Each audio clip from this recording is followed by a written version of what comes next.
வணக்கம். சோவண்ணா தேவராஜா அவர்கள் இடதுசாரி அமைப்புகளோடு சேர்ந்து இயங்கிக் கொண்டிருப்பவர். அதேபோல் நாடகத்துறையிலே தீவிரமாக பணியாற்றி கொண்டிருப்பவர். ஆஸ்திரேலியாவுக்கு வருகை தந்திருக்கின்றார். அவரோடு ஒரு கலந்துரையாடல் ஒன்று இப்போது இடம்பெறுகின்றது. வணக்கம் திரு தேவராஜா அவர்களே.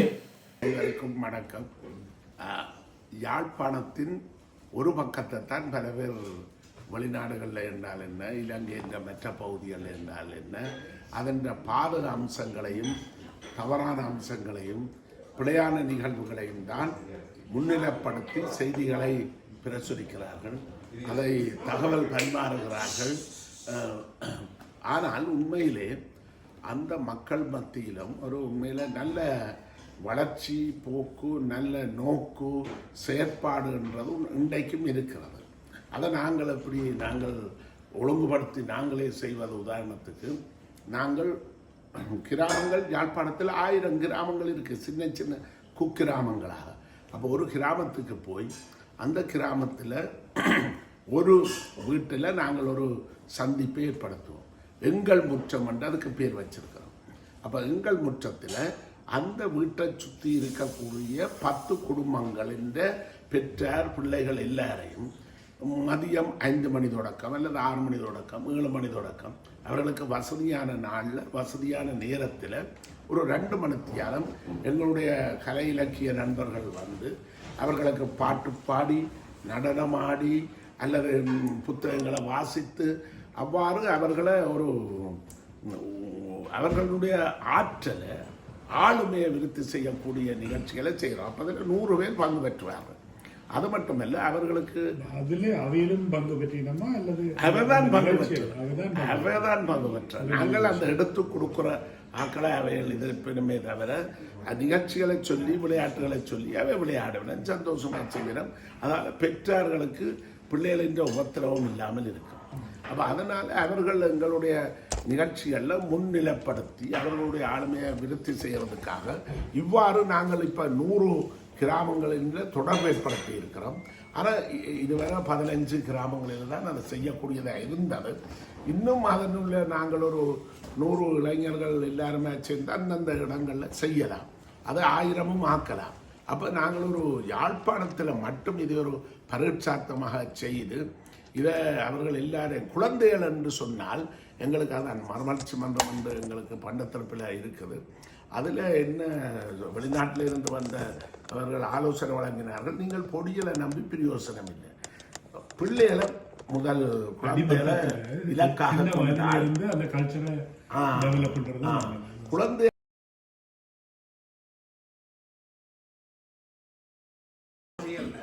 அரசியல் நோக்கம் இருக்கும் இல்லை, அது அரசியல் நோக்கம் இருக்கும் கேட்குறீங்களோ? அதில் என்னென்றால் ஜனநாயகத்தின் சாராம்சம் உண்மையில் ஆளுமை விருத்தி தான்.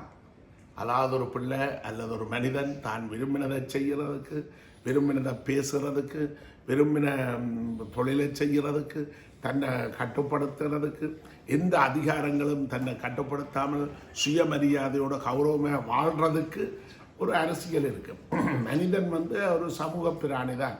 அவனை அரசியல் நீக்கம் பெற்ற ஒரு தனி மனிதனாக பார்க்க முடியாது. எனவே எங்களுக்கு அந்த ஜனநாயக பண்பை வளர்த்தாலே எங்களுக்கு போதும். அது பிள்ளைகள் பிறகு அந்த எதை செய்கிறது என்னத்தை செய்கிறது என்பதை 18 வயதில் தாங்களே தீர்மானிப்பார்கள். அது எனவே நாங்கள் ஒரு நல்ல சமூகத்தை கட்டமைக்கிறது தான் எங்களுடைய இந்த நோக்கம். ஆளுக்கு 10 பேர், ஊருக்கு 100 பேர், ஆகனா மணி திரண்டால் அகிலம் நம் கைவசமே, இதுதான் எங்களோட பாட்டு. அதாவது எங்கள் குற்றத்தில் நீங்கள் என்ன நோக்கத்தோட அதை கொண்டு செல்வீங்க? இப்போ போய் அவைகளுக்கு விளங்கப்படுத்தணும். என்ன நாங்கள் என்னத்துக்கு வாரம், உங்களோட புத்தகத்துக்கு என்னத்துக்கு வாரம் ஒரு விளக்கம் கொடுக்கணும் தானே? அதுக்கு என்ன விளக்கம் கொடுக்கலீங்க? பிள்ளைகள் வீட்டில் பெற்றாருக்கு பெரிய என்ன செய்கிறன்னு தெரியாது, குழப்படியாக இருக்குது. அவன் நெடுக விளையாடி கொண்டு இருக்கிறான், படிக்கிறான் இல்லை, அவன் பிரச்சனையாக இருக்குது. இந்த பிள்ளைகளை நாங்கள் வச்சுக்கொண்டு என்ன செய்கிறது? அடிக்கிறதாய்மார் ஆத்திரத்தில் அடிக்க அவன் இன்னும் கூட விளையாடுவான், மழைக்கு போவான், வெள்ளத்துக்கு போவான், வெயிலுக்கு தெரிவான். ஒரு ஹெல்த்தியான விஷயம் அங்கத்த பார்வையிலே பார்வையிலே அவைகளுக்கு இருக்குது. ஆனால் இங்கே அந்த பிள்ளைகள் இங்கே இருக்கிற பிள்ளைகள் அதை செய்தில்லைன்றதே ஒரு பிரச்சனையா இருக்குது. அந்த மக்களுக்கு போய் என்ன சொல்றீங்க? அறிமுகம் என்னதை கொடுக்குறீங்க? வர சொல்லிக்க நீங்க இதுக்கு வேற சொல்லிக்க என்னத்துக்கு வர சொல்லி கூப்பிடுறீங்க? முதலாவது அவர்களுக்கு தெரியுது நாங்கள் யாருன்றது. நாங்கள் ஒரு சமூகத்தில் ஒரு மதிக்கக்கூடிய தரத்தில் உள்ள ஆசிரியர்கள், மற்றது பெரியாக்கள் போயினம், வீட்டுக்கு போயினம்ன்றதே அவைக்கு ஒரு முதலாவது மகிழ்ச்சியான விஷயம். அப்போ நாங்கள் ரெண்டாவது அந்த பிள்ளைகளோட விளையாட போகிறோம், பிள்ளைகளோட படிக்க போகிறோம், பெற்றாரும் வந்திருக்கிறோம். அவர்கள் இந்த முன்னிலையில் நடக்கிறது அவைக்கு 2 மணித்தியாலும் நல்ல சந்தோஷமாக இருக்குது. அந்த சந்தோஷத்தை, அதாவது அவைக்கு மகிழ்ச்சியாக இருக்கிறது தான் எங்கட இதென்று சொல்கிறோம். பிள்ளை மகிழ்ச்சியாக இருந்தால் பிள்ளை ஆரோக்கியமாக இருக்கும். ஆரோக்கியமாக இருந்தால் கல்வி, விளையாட்டு சகலத்திலேயும் அந்த பிள்ளை தன்னை வெளிப்படுத்தும். அநேகமாக நான் பார்த்துருக்கிறேங்கிற தமிழ்ச்சங்கத்தில், நான் கொழும்பு தமிழ்ச்சங்கத்தில் தலைவரை அல்லது பொதுச் செயலாளரை அல்லது அங்கத்தவரை நீண்ட காலம் இருந்திருக்கிறான். 70 வயதில் வரைக்கும் அவருக்கு பாட சந்தர்ப்பம் கிடைச்சிடாது. ஆனால் அவர் அங்கே வந்து தேவாரம் பாடுவார், ராக தாள லயம் எல்லாம் மோசமாக இருக்கும். ஆனால் நாங்கள் சொல்கிறது திறம் என்று சொல்லி நான் உடனே கை காட்டுவேன். என்று சொன்னால் அவருக்கு அப்போ தான் ஆத்ம திருப்தி. அப்போ உண்மையில முதியோர் சங்கம் தான் நாங்கள் தமிழ் சங்கம் நடத்தின அவர்களின் ஆற்றலை வெளிப்படுத்தக்கூடிய ஒரு சந்தர்ப்பத்தை அவற்றை வீட்டிலேயோ அல்லது பாடசாலையிலேயோ அவற்றை சமூகத்திலேயோ வழங்கப்படாமல் செத்தே போச்சினோம். தங்களுக்கு பாடத் தெரியும், தங்களுக்கு ஆடத் தெரியும், தங்களுக்கு நடிக்க தெரியும், அதே தெரியாமல் போகும். நீங்க சொல்றது அது எல்லா மட்டத்திலையும் பள்ளிக்கூடத்து கல்வி அமைப்பு முறையிலேயே அதான எங்களுக்கு இருந்தது. நாங்கள் வாத்தியாருக்கு முன்னாடி எழுதி கதைச்சாலும் இரடான்னு சொல்லிடுவோம். மறுபடியும் அது நீங்கள் செய்யறது அது நல்ல விஷயம். ஆனால் நான் நினைக்கிறேன் இவர் கேட்ட கேள்விக்கு நாங்கள் அப்படி கேட்குற ஆட்கள் உண்மையில் நீங்கள் என்ன நோக்கம், என்ன விஷயத்துக்காக செய்யறீர்கள் அப்படி என்று கேட்குற அளவுக்கு அதை வெளியில் கேட்பினோம். ஆனால் அதில் பெற்றாரும் பிள்ளைகளும் அதை பற்றி கேட்குறீங்க. ஆனால் எங்களுக்கு ஒரு லக்கு இருக்குது. நான் அதை முதல் சொன்னது தான், பிள்ளைகளினுடைய ஆளுமை. நீங்கள் என்னென்று போய் அவளை அப்ரோச் பண்ணுறீங்க?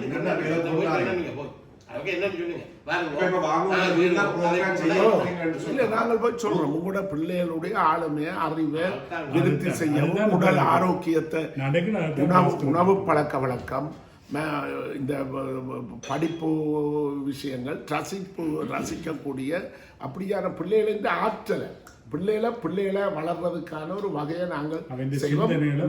உங்களுக்கு இலகுவாக இருக்கும். இப்படியான விஷயங்களை நீங்க செய்ய நீங்கள் ஆளுமையுள்ள ஆக்கள் போய்க்கு தான் அதுக்கு வரவேற்பு போக்கு. இப்போ அப்படியான ஒவ்வொரு துறைகளில் ஆளுமை உள்ள ஆக்களை கொண்டு போய் அவைக்கு அறிமுகப்படுத்துறோம். அதான் ஓவியரை கொண்டு போகிறோம், மற்றது ஒரு பேராசிரியரை கொண்டு போகிறோம், ஒரு கலைஞரை கொண்டு போகிறோம், ஒரு இலக்கியாரனை கொண்டு போகிறோம், ஒரு புத்தக வெளியிட கொண்டு போகிறோம். இப்படி நாங்கள் 10-15 கிராமத்தில் செய்த உடனே அந்த கிராமத்தில் அந்த புத்தகத்தை கொண்டு போய் அந்த இப்படி 10 இடத்துல நடத்தி போட்டு ஒரு மாதத்தில் 3 நாள் புத்தக அரங்கம்லாம் நடத்துகிறோம். அங்கே அந்த பிள்ளைகளை கூப்பிடுறோம், அந்த பெற்றார் வருகிறோம். அப்போ 500-1000 பேர் எங்களுக்கு திரளினம் அந்த நிகழ்ச்சியில். அப்போ 3 நாளும் வந்து புத்தகங்களை வேண்டுகிறோம், புத்தகங்களை வாசிக்கணும், அதை பற்றி பேசுகிறோம். அப்போ பிள்ளைகள் ஒரு பெரிய அதில் பரிசுகள் கொடுக்குறோம், அதுகளுக்கு ஆக்களுங்களுக்கு உதவி செய்யணும். ஓவிய போட்டிகள் வைக்கிறோம். இப்போ சத்தியமனை என்ற நூலகத்தில் நாங்கள் ஓவிய போட்டிகளை நடத்தி பாடசாலைகளுக்கு அறிவித்து, ஒரு பள்ளிக்கூடங்களில் இன்றைக்கு கூட்டங்கள் இல்லை. எங்களோட காலத்தில் உண்மையிலோ வாராந்த கூட்டம் இருக்கும். எங்களுடைய விடுதியில், நான் ஒரு ஹாஸ்டலில் இருந்தேன், முத்துத்தம்பி வித்தியாசாலை திருநெல்வேலியில், அங்கே வாராந்த கூட்டம் இருக்கும். அதுல நாங்கள் சினிமா படம் பார்த்துட்டு உடனே பாடுவோம், அதே மாதிரி ஆடுவோம், அதே மாதிரி நடிப்போம். நடையா இது நடையா, ஒரு நாடகம் அன்றோ இருக்குது இடையா, இது ஆரம்பம், இது இடையா இங்கே இல்லாதது போல இருக்குது. இப்படி பார்த்து வந்தோம். இப்போ இதை நீங்கள் வந்து அந்த பிள்ளைகளுக்கு இப்போ அந்த முத்தமிழ் சொல்லி கொடுக்குறீங்க. ஆனால் இதே விஷயத்த இப்போ நீங்கள் இப்போ உங்களோட மனதில் சொன்னீங்களே, இப்போ பள்ளிக்கூடங்களில் இது நடக்குது இல்லையா, அந்த வகையில் இந்த பள்ளிக்கூடங்களில் உள்ள ஆசிரியர்களை, அதிபர்களை அப்ரோச் பண்ற விஷயம் இல்லாட்டி இப்படியே நடக்க இல்லைன்ற விஷயத்துக்கு நீங்க ஒரு கேள்வி எழுப்பி இருக்கிறீங்க. இல்லை, அது உண்மை. அந்த பாடசாலைகளில் இப்போ மிக துன்பமான விஷயம் என்னென்னா இந்த NIE என்று சொல்லி தேசிய கல்வி நிறுவனம் ஒன்று உருவாகி அங்கே ரிப்போர்ட் பதிகிறது, அறிக்கைகள் சமர்ப்பிக்கிறது, பாடசாலையில் படிப்பிக்கிறதை விட ஒவ்வொரு ஆசிரியர்கள் மீதும் பெரிய பாரம் சுமத்தப்பட்டிருக்கு. அது எழுதி வடிவா என்னென்ன படிப்பிச்சன் என்னென்ன இதென்ன அதுக்கே அவர்களுக்கு நேரம் போதாது. அதைத்தான் அவை செய்வினம். அவை எங்களுக்கு அந்த காலத்தில் படிப்பிச்ச மாதிரி சும்மா புத்தகம் அந்த வந்து சந்தோஷமாக படிப்பிச்சு போட்டு போகிற ஆசிரியரை காண்றது குறைவு. இந்த சிஸ்டம் மிக மோசமான சிஸ்டம். எங்களை ஒரு இங்கத்தை மாதிரி என்ன சட்டப்பிராணிகள் ஆக்குறதுக்காக ஒரு வெஸ்டர்ன் முயற்சி இல்லை. இது என்னென்றால் இந்த Margaret Thatcher British prime minister பிரித்தானிய பிரதமர் 1978 சொன்னவா there is no any meaning for society in future என்று சொல்லி சமூகம் என்றதுக்கான ஒரு அர்த்தம் எதிர்காலத்தில் இருக்க முடியாது, அது இல்லாமல் போச்சு. அதே மாதிரி இன்றைக்கு தனி மனிதன் என்றது தான் இன்றைக்கு ஒரு சூத்திரமாக கொண்டு வரப்பட்டிருக்கு. எனவே தனி மனிதன் என்றால் மனைவி வேறு, கணவன் வேறு, பிள்ளை வேறு, அவர்களின் தனிப்பட்ட உரிமை வேறு. தனிமனிதவாதம் பெருகின உடனே சட்டப்படி வாழ்கிற ஒரு சட்டப்பிராணிகள் என்று சந்திரராசன் சொன்ன மாதிரி அது வந்துட்டுது. அப்போ நாங்கள் சமூக பிராணிகளாக எங்களை பாதுகாப்போம். நாங்கள் இதையும் கதைக்கிறோம். எங்களோட வீட்டில் நாங்கள் மிளகாத்தூளை வச்சுருக்கிறோம். எங்களுடைய நாட்டார் ஆயுதங்கள் என்ன? எங்களோட வீட்டில் மண்வெட்டி இருக்குது, கோடாலி இருக்குது, அலவாங்கி இருக்குது, பிக்கான் இருக்குது. இதுகளை நாங்கள் பத்திரமா வச்சுருப்போம். கள்ளன் வந்தால் என்ன செய்யணும்? அப்போ அயலில் இப்போ கள்ளர் வர்றாங்க முகமூடிகளோடு வந்து போகிறாங்க. கமரா வச்சாலும் முகம் அதில் உடைச்சி போட்டு வராங்க.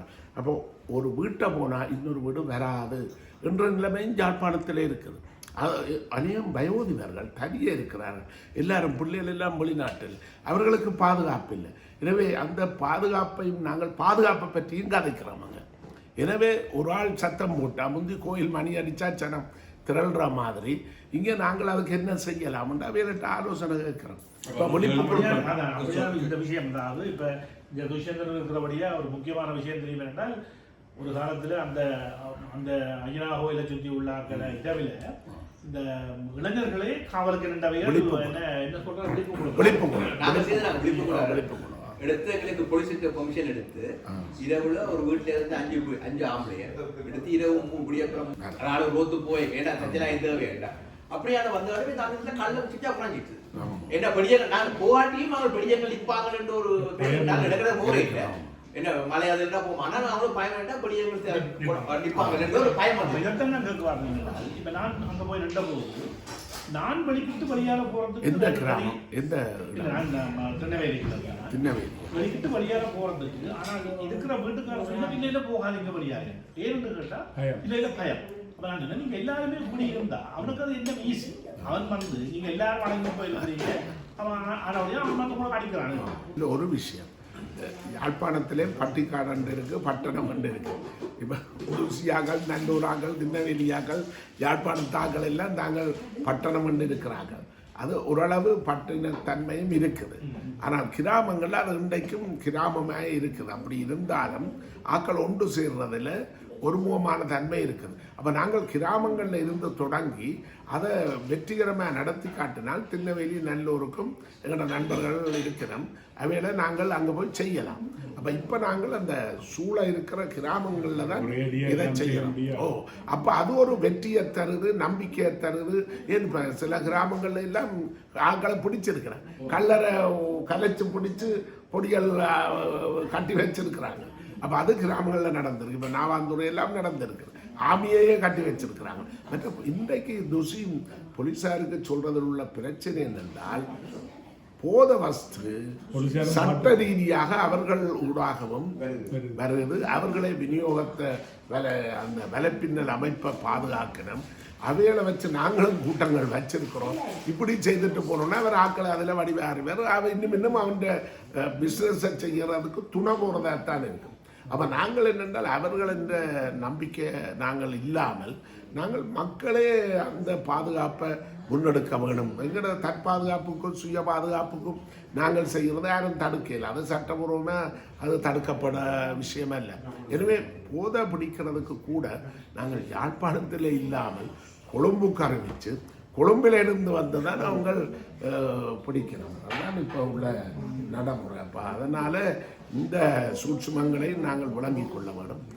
அது ஒரு மிக முக்கியமான விஷயம். இன்னொரு கல்வி அந்த துறை சம்பந்தப்பட்ட இருக்கிற நான் இந்த யூடியூப்ல பார்த்த சில இதில் அங்காளி பக்கம் கோப்பாய் இருபாலை கங்காளி கோப்பாய் அதிலே ஒரு கொஞ்சம் இளைஞர்கள் அவங்க அந்த சில அவைன்ற அந்த உட்பக்கத்து வீதிகள் வந்து எல்லாம் கவனிக்கப்படாமல் இருந்ததில் அவங்க வாலண்டியர்ஸ் அவங்கள ஒரு ஃபார்ம் பண்ணி கடை ரோட்டுகளெல்லாம் நியாயமாக எல்லாம் க்ளீன் பண்ணி இதெல்லாம் செய்தால் ஒரு ஒரு கம்யூனிட்டி இது மாதிரி அது புத்தூரில் கலைமதி சரசமம் பற்றி எங்களுக்கு புத்தூர் மேற்கு கலைமதி சரசமம் இல்லையா அவங்க தங்களோட வேலைகளை தாங்களே செய்வாங்க. அங்கே எதுவும் முரண்பாடு வந்தால் நீதிமன்றம் உத்தரவிட்டாங்க. இதெல்லாம் வெளியில் வர தேவையில்லை. நீதிமன்றம் உத்தரவிட்டாங்க, போலீஸ் உத்தரவிட்டாங்க, ராணுவம் உத்தரவிட்டாங்க. அந்த கிராமத்தில் சென்டர் தங்களோட பாதுகாப்பை தாங்கள் அதே மாதிரி முதல் அந்த சில இடங்களுக்கு போய் இறங்கினோட பஸ்ல போய் இறங்கினா முடிச்சமே இருக்கும் புதாலா கண்டோன்னு. ஆனா இப்ப அதெல்லாம் போயிட்டுது. ஏனென்றா இப்ப இந்த பிரச்சனைகள் வந்து இதால எல்லாருமே கலந்து யார் யார் பக்கத்துக்குள்ளே இருக்கிறதே தெரியும். முதல் எல்லாருமே தெரியும். முதல் அந்த கிராமத்தில் உள்ள முழு பேரும் எங்களுக்கும் ஆள் தெரியும். இப்போ அப்படி இல்லை. எல்லாம் கலந்து இடம்பெயர்ந்து எல்லாம் குழப்பப்பட்டதால ஒரு கம்யூனிகேஷன் இல்லை. ஆனால் இப்ப திரும்ப மீளவும் ஒரு சமூக கட்டமைப்பு எங்களுக்கு அவசியம்ன்றதை ஒரு பெற்றாரும் ஒரு குடும்பத்தினரும் உணரணும். எங்களை நாங்களே பாதுகாக்க வேணும், எங்களுடைய பிள்ளைகளை பாதுகாக்கணும், எங்களுடைய கல்வியை பாதுகாக்கணும் என்ற அந்த அக்கறை ஆர்வம் இன்றைக்கு கூடியிருக்கு. ஒரு அடிப்படையான உலகத்தில் இன்றைக்குள்ள பெரிய சிக்கலான அல்லது முரண்பாடான விஷயம் என்னன்னு சொன்னால் நகரமயமாதலில் அந்நியர்கள் தான் பக்கத்தில் வீட்டுக்காரன் எல்லாம் அந்நியர்கள் தான். அந்நியர்ன்னு சொல்கிறத விட எதிரி. அப்போ எல்லா சட்டங்களும் என்ன எதிரிடம் வந்து பாதுகாக்கத்தான் இந்த சட்டங்கள் இயற்றப்பட்டிருக்கு. அந்த யார் எதிரின்னு சொன்னால் ரோட்டில் போடுறவன எதிரி, பக்கத்து வீட்டுக்காரன் எதிரி, எல்லாருமே எதிரி தான். அப்போ அதை காப்பாற்ற தான் இருக்குது. அப்போ இந்த போக்கு வந்து நகரமாக கிராமங்களில் இல்லை. கிராமங்களில் நீங்கள் பக்கத்து வீட்டு பிள்ளை விட்டாலும் போய் அடித்தாலும் பக்கத்து வீட்டு தாய் சொல்லாத ஏன் அடிச்சீங்கன்னு கேட்காது. ஏன்னா அவன் பிள்ளை விட்டவன் வாத்தியார் அடிக்கலாம். ஏன்னா அந்த வாத்தியாருக்கு அந்த உரிமை இருக்கும். ஆனால் இப்போ அப்படி இல்லை. நீங்கள் சொன்ன மாதிரி அந்த டீச்சர் யாழ்ப்பாணத்திலேயே சட்டப்படி தாங்கள் சரியாக செய்ய போகணும் பண்ணுறதுல கவனமாக இருக்கணும். பிள்ளை படிக்கதோ படிக்கலைன்றது பிரச்சனை. நீருமுறை வேலை செய்ய போகணும். ஏன்னா அதுக்குரிய சில என்ன சட்ட கோவை இருக்குது. அதை நீங்கள் பாஸ் பண்ணால் தான் உங்களுக்கு ப்ரொமோஷன் கிடைக்கும், அல்லது உங்களுக்கு உங்களோட தொழிலை தொடர்ந்து செய்ய முடியும். இல்லாட்டி உங்களோட தொழில் போகலாம். அப்போ இது இந்த போக்கு வந்து தொடர்ந்து நடக்க போகுது. தொடர்ந்து இது இன்னும் கூட தனிமனித உரிமைகளை பாதுகாக்கிறதுக்குரிய சட்டங்களும் அந்த தனிமனிதனுடைய பாதுகாக்கிறதுக்குரிய போலீஸ் அல்லது அமைப்புகளும் இன்னும் தீவிரமாக இருக்க போகுது. அப்போ நாங்கள் நாளைக்கு இங்கே இந்த நாட்டில் எடுத்தால் எங்களோட பிள்ளை அழுதால் பக்கத்து வீட்டுக்காரன் கால் பண்ணுறான் போலீஸுக்கு. அப்போ பக்கத்து வீட்டுக்காரனுக்காக போலீஸ் வந்து அந்த பிள்ளைன்ற உரிமையை பாதுகாக்க வருகுது பேரண்ட்ஸுக்கு எதிராக. ஒரு விதத்தில் அதுக்கு சில தேவைகள் இருக்குதா. ஆனால் அது இன்னொரு பக்கத்தில் எங்கே இந்த பேலன்ஸ் எங்கே கொண்டு வந்து ரெண்டும் தேவை தான். இப்போ நாங்கள் சொல்லல அது தாப்பனுக்கு பிள்ளை அடிக்க உரிமை இருக்குதான்னு சொல்லி போட்டு விட்டுவிட்டும் இருக்கிறேன். அதே நேரத்தில் பிள்ளை அழுதால் பொலிச்சு போகிறான்னு சொன்னோடனே இந்த குடும்ப உறவே இல்லாமல் போது அப்புறம் கிராம உறவு சமுதாய உறவுக்கு எங்கே போகிறது? சமுதாய உறவு இப்போ நான் என்னுடைய தொழிலில் நான் வீடு கட்ட தொடங்கினோடனே எங்கே நான் வீடு கட்ட தொடங்கினோம் சுற்ற உள்ள எல்லாருமே எதிரியாக இருக்கணும். எல்லாருமே தன்னுடைய இதை பாதுகாக்க நான் செய்கிற ஒரு பேப்பர் உலகில் இருந்து பிறந்தால் கூட அவன் போய் அடிப்பன் எனக்கு இதனால பிரச்சனை. ஏன்னா அவன் முதலிலே தன்னை பாதுகாத்து கொள்ளவும் தனது அயலார் எல்லாரும் தனது எதிரி கன்செப்ட் லோ சட்டங்கள் அடிப்படையாக தான் எல்லாருமே எதிரி தான். அப்போ இந்த புரிந்துணர்வு உள்ள ஒரு சமுதாயத்தை உருவாக்குறதுக்கு முழு உலகத்திலுமே என்ன செய்யலாம்? இப்போ எங்களுடைய நாட்டை பொறுத்தவரையில் இலங்கையை பொறுத்தவரையில் சட்டங்கள் அவ்வளவு கெடுபடியாக இல்லை. மற்றது சட்டங்களின் அனுசரணையை பெறதென்றால் நீதிமன்றம் செல்ல வேணும், போலீஸ் நிலையம் செல்ல வேணும், அதுக்கு சாட்சிகள் தேவை. ஒரு விஷயத்தை சொன்னால் நீண்ட காலம் எடுக்கும், குறைஞ்சது 3 வருஷத்திலிருந்து 30 வருஷத்துக்கும் போகும். எனவே நான் சொல்றது வார கட்சிக்காரர் யாரும் வழக்குக்கு வந்தால் சொல்றது, நீங்கள் 3 விஷயம் சரி என்றால் தான் என்னட்ட வழக்குக்கு வர உண்மை. 1 கால விரயம், 2வது காசு விரயம், 3வது உள விரயம். இந்த 3க்கும் தகுதி என்றால் நீதிமன்றத்துக்கு வேற கொண்டு. அப்ப இதிலே அரவாசி பேர் அண்ணன் தம்பி பிரச்சனை என்றால், நீங்கள் அண்ணன் தம்பி பிரச்சனை என்றால் 1 லட்சம் தானே பிரச்சனை, 5 லட்சம் தானே, அதை நீங்க விட்டு கொடுக்கணும். அப்படி விட்டு கொடுத்து சந்தோஷமா வாழ்றத சில அதே பிரச்சனை தான் அது இந்த நாட்டில் அதே பிரச்சனை தான். ஆனால் அந்த ப்ரப்போர்ஷன் வேறு, ஸ்கேல் டிஃப்ரெண்ட்டே தவிர பிரச்சனை அது சட்டத்தை பெறுவதற்கு இலங்கையிலே தான் இங்கே அதே பிரச்சனை இல்லாமல். ஆனால் நான் நினைக்கிறேன் அவர் சந்திரஹாசன் சொன்னதின் அடிப்படை நோக்கம் என்னென்றால், இது ஒவ்வொரு அளவுகளில் உங்களுக்கு இருக்கிற பிரச்சனை, எங்களுக்கு இருக்கிற பிரச்சனை, எங்களோட எதிர்காலத்து சமூகத்துக்கு இருக்கும், எங்களோட பிள்ளைகளுடைய உலகளாவிய இது ஒரு பிரச்சனையாக போகிறது. இதுகளை நாங்கள் ஒரு தனி மனிதனாக நீங்களோ நாங்களோ ஒரு தனி சமூகம் இதோட மாற்ற போகிறது இல்லை. ஆனால் சிந்தனை ரீதியில் இதுகளுக்கு என்ன ஒரு இல்லை இப்போ நான் சிந்தனை ஓகே செய்ய வேண்டாம். இப்போ இவர்கிட்ட இன்னொரு கேள்வி கேட்கலாம் வேண்டாம். நீங்கள் ஒரு சட்டத்துறையில் உள்ளார், மக்களுக்கு எந்த விதமான சட்டங்களும் பொதுமக்கள் இப்போ உள்ள மக்களுக்கு என்ன முந்தி இருந்த மக்கள் அளவில் எரிகேட் பண்ணப்பட்டிருந்தவைகள் இந்த ஓருக்கு பிறகு அந்த மக்கள் மிகவும் அந்த படிப்பறிவில் நிறைய தாழ்ந்து போயிருக்கிறார். அவைகளுக்கு கன விஷயங்களை அங்கே பேச முடியாமல் இருக்குது. உதாரணத்துக்கு இப்போ நடக்கிற அந்த ஊழல், இந்த ஆஸ்பத்திரி விடயங்கள், பள்ளிக்கூடங்கள் எங்கே போனாலும் எல்லாவற்றுக்குமே ஒரு காசு வாங்குகிற விடயமாகத்தான் தெரியுது. அந்த மக்களுக்கு என்ன செய்கிறேன்னு தெரியாமல் இருக்குது. அவங்களுக்கு இப்போ நீங்கள் போய் வழக்கு போடுச்சுன்னா போலீஸ்காரன் சொன்னால் இல்லை வழக்கு எடுக்க மாட்டேன்னு சொன்னால் அந்த மக்கள் திரும்பித்தான் வருதுகள். அப்போ இந்த இதுகள் எல்லாம், அந்த சட்ட விடயங்கள் எல்லாம் என்னென்று பொதுமக்களுக்கு, இப்படியான மக்களுக்கு என்னென்று ஆறு செய்யலாம், என்னென்று செய்யலாம்னு கேட்டால் என்ன சொல்லுவீங்க? அதுக்கு உண்மையிலேயே ஒவ்வொரு நீதிமன்றங்களையும் காசு வசதி இல்லாதவர்களுக்கு சட்ட உதவி நிலையம் வந்து இருக்குது. அது சட்டத்துறை அரசாங்கமே நியமித்து வச்சிருக்குது. அவர்களை நாங்கள் வலிக்க காட்டுவோம். இப்போ எங்கள்கிட்ட வரண்டா காசுகளோட வர்ற வைக்கத்தான் நாங்கள் எங்கட ஒரு லோ அசோசியேட் செய்யலாம். காசு வேண்டி கொண்டு தான் நாங்கள் செய்வோம். ஆனால் காசு இல்லாத வரம்பப்பட்ட குடும்பத்தினர் வந்தால் அவர்களை நாங்கள் அங்கே ஆற்றுப்படுத்துவோம். அங்கே சட்ட உதவி நிலையம் இருக்கு, அதை செய்வோம். அது ஒரு பிரச்சனையும் இல்லை. அதுக்கான வசதிகள் இலங்கையில் இருக்குது. மற்றது 2வது இருக்குன்றது சரி இருக்குது, அதை நாங்கள் காட்டணும். இல்லை அது காட்டுறதுக்கு அதான் அது நடைமுறையில் நடக்குது இல்லையா அந்த மக்களுக்கு. இப்போ உதாரணத்துக்கு இந்த மன்னார் ஹாஸ்பிட்டலில் 27 வயசு ஒரு பெண் இறந்துருக்கிறார். அந்த குடும்பத்துக்கு அடுத்தது என்ன செய்கிறேன்னு தெரியாது. ஏனென்றால் 7 மணித்தியாலம் ஒரு வைத்தியர்களுமே அந்த பிள்ளையை பார்க்காம அந்த பிள்ளை ரத்த பெருக்கால செத்துருக்கு. ஆனால் அடுத்தது என்ன செய்கிறதுக்கு தெரியும். அதுக்கு செய்ய நான் என்ன செய்கிறேன் அவங்க இப்படி சொல்கிறாங்க. இது அந்த ஒரு குடும்பத்துக்கு உதாரணம் இல்லை, அங்கே உள்ள பொதுவான மக்களுக்கு எல்லாத்துக்கும் ஒரு உதாரணம். அப்போ இதுகளே எல்லாத்தையும் இல்லை வைத்தியசாலையில் அது இருக்குது. சகல நீங்கள் இது இன்னும் இருக்குது. என்னென்றால் உதாரணமே ஒரு எங்களுடைய அந்த காடியை என்னுடைய பேருக்கு மாற்றுகிறதுக்கு, அதாவது நான் என்னுடைய இந்த ஆதனம் எனக்கு சொந்தமான ஆதனம் என்று சொல்லி எங்களோட பிரதேச சபையில் ஒரு சான்றிதழ் பெறப்படும். அதுக்கு போனாலே நானே பொறுப்பாக இருக்கக்கூடிய அந்த வலிதன் மேற்கு பிரதேச சபையில் கூட அல்லது சாதாரண மக்களை 10-15 தரம் அலைக்கழிக்கிற இது தமிழ் அதிகாரிகள்கிட்ட சர்வசாதாரணமாக இருக்குது.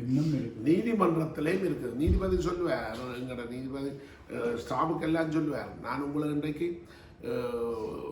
விரும்பி உங்களை அழைக்கல, நீங்கள் எல்லாம் மக்களின் சேவகர்கள், நீங்கள் வந்து உங்களோட வீட்டு விஷயங்களை இங்கே கதைச்சு கொண்டு இருக்க தேவையில்லை. அப்படி என்றால் எல்லாரும் பிரச்சனைப்படுறோம், சிக்கல் படுறோம்.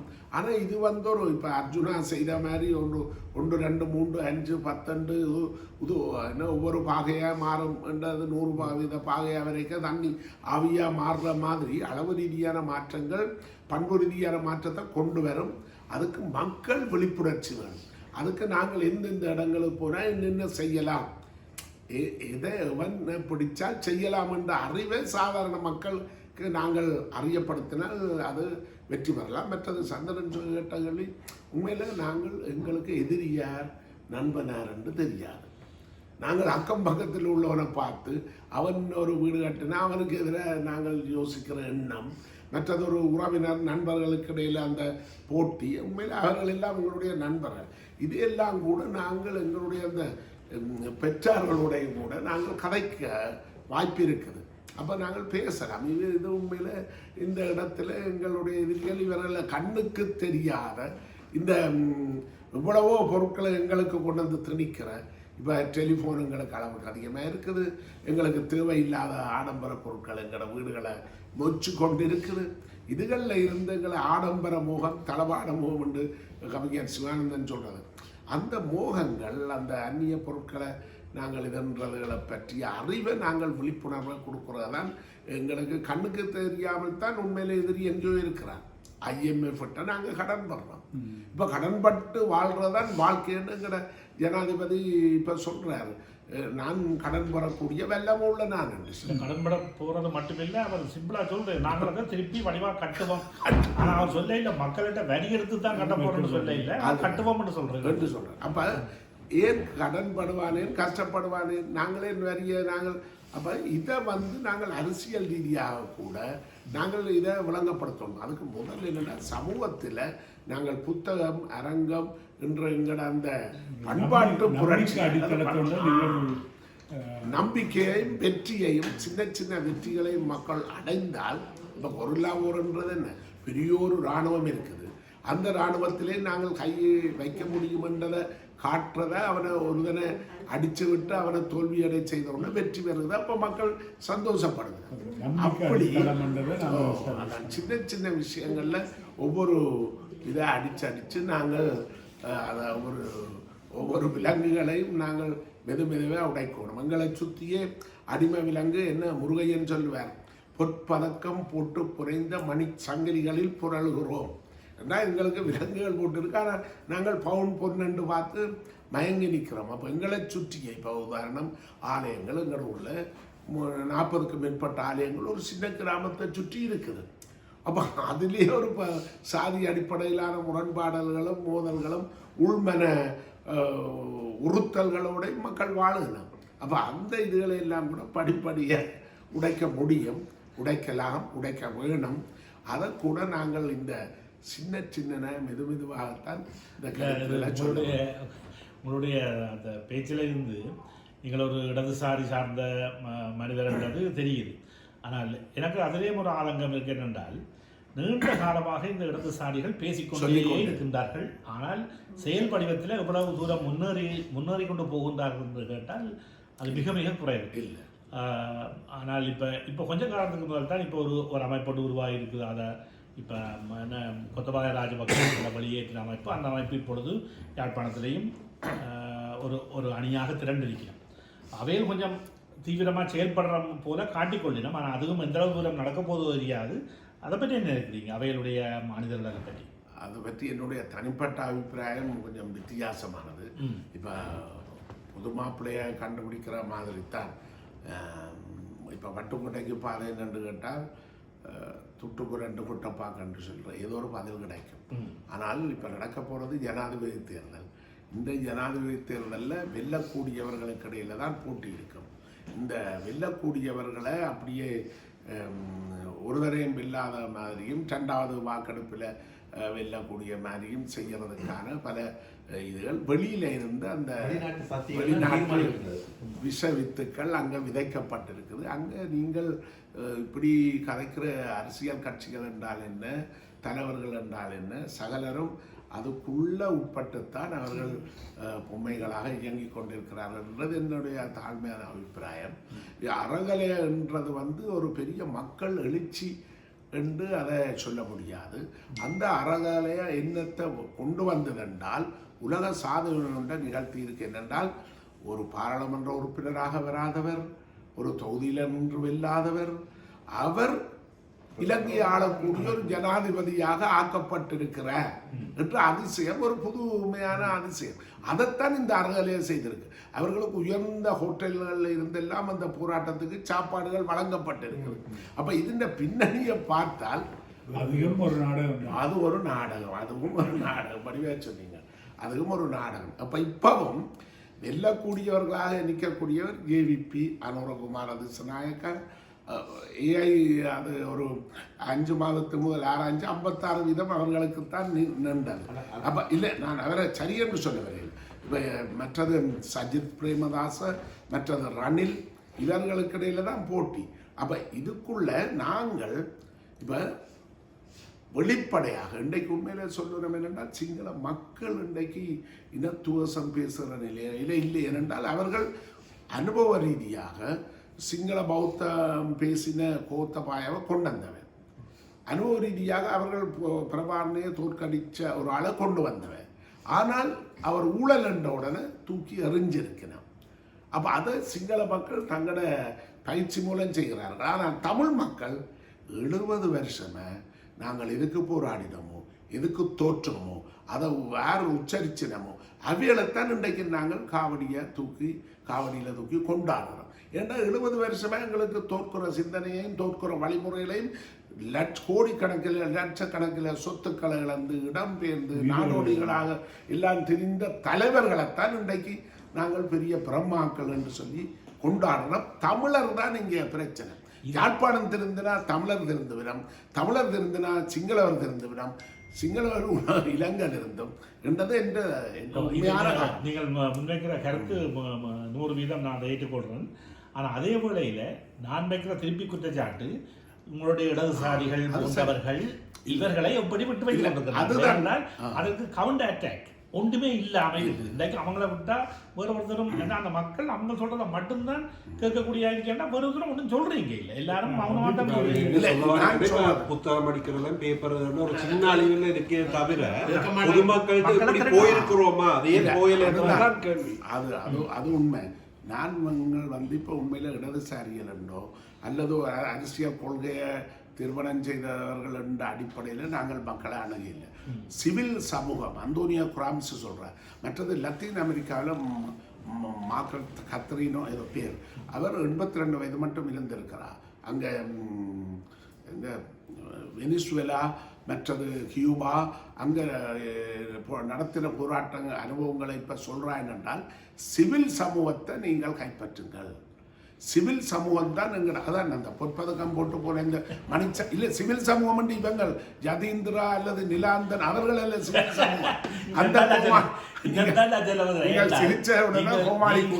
நீங்கள் சிவில் சமூகம் என்று சொல்றீங்க, அதே சிவில் சமூகம் வந்து என்ன செய்யுது, பொது வேட்பாளரை போடுது. இல்ல இல்ல அந்த சிவில் சமூகம் நேம் போர்ட் அவங்க காசு கொடுத்து உருவாக்கப்பட்ட அது அல்ல சிவில் சமூகம். நான் சொல்றது இந்த ஆலயங்கள், சகசமூக நிலையங்கள், அந்த சின்ன சின்ன விளையாட்டு நிறுவனங்கள், நாடக அமைப்புகள், புத்தக அமைப்புகள், பல்கலைக்கழகங்கள் என்ற பொது சமூகம் எல்லாவற்றையும் சேர்த்த ஒரு மக்கள் தான் சிவில் சமூகம்.